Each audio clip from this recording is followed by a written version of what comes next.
आज सभी बिल्डिंग वालों ने घर पर किया है भगवत गीता के पाठ का शुभारंभ।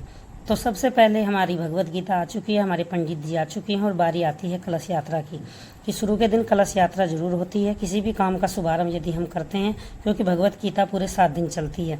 तो कलश के लिए सभी औरतें साड़ी पहनकर आ गई है सिवाय मेरे। तो दीदी ने कहा कि जब सबने साड़ी पहनी है तो तूने सूट क्यों पहना।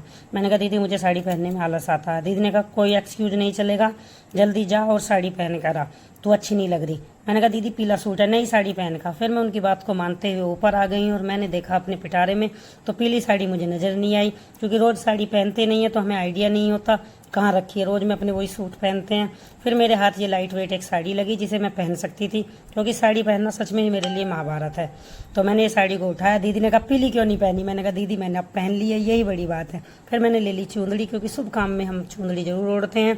चुंदड़ी ओढ़ने के बाद साड़ी पहनने के बाद मैं आ गई हूँ नीचे। नीचे पंडित जी ने कहा कि सभी को चावल दे दो ताकि हम अपनी पूजा का शुभारंभ करें। उसके बाद हमने अखंड ज्योत को प्रज्वलित किया सभी ने मिलकर।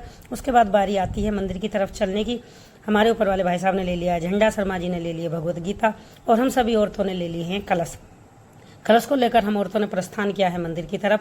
और मंदिर में जाने के बाद हमें तो इतनी अच्छी फीलिंग आ रही थी, बिल्कुल भी गर्मी नहीं लग रही थी। देख लो हमारे ना पैरों में चप्पल भी नहीं है, लेकिन फिर भी महसूस नहीं हो रहा था, क्योंकि पूजा पाठ ऐसी चीज़ें होती हैं। हम आ गए हैं मंदिर में। मंदिर में पंडित जी के मंत्रोच्चारण शुरू हो गए हैं, क्योंकि मंत्रों के बाद जो भी पानी कलश में आता है वो मंदिर से ही आता है।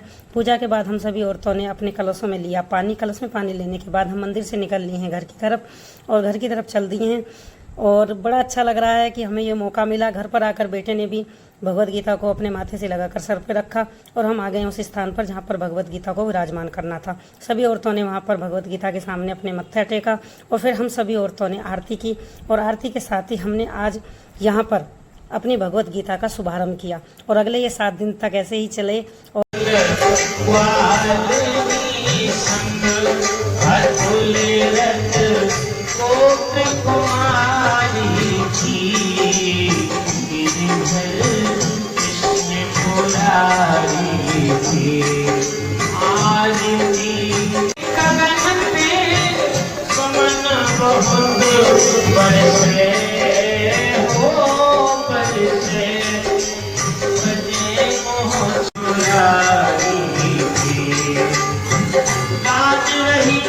यमुना तट